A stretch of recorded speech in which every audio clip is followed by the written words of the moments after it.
गौर हत्याकाण्डको छानबिन हुन्छ कि हुँदैन? त्यो त गौर हत्याकाण्डको अपराधी नै पर्छ। उपेन्द्र यादव भन्छ नि त। त्यो भन्नेले भन्छन्, तर तत्कालीन माओवादीको निर्देशनै थिएन।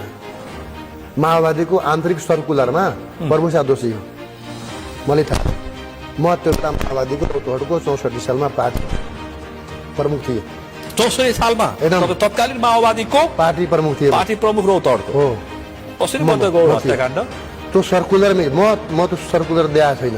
म घरमा त्यो सर्कुलर राखिएको छु, परिपत्र। ए छ त्यो सर्कुलर पत्र एकदम सुरक्षित छ त्यो। अनि हैन, त्यो बेला प्रभुजीलाई प्रचण्डजीको सिग्नेचर गरेको सर्कुलर छ। कडा चेतावनी, गम्भीर आलोचना गराएर बाबुरामजीको दबावमा उहाँले कारबाही मागे।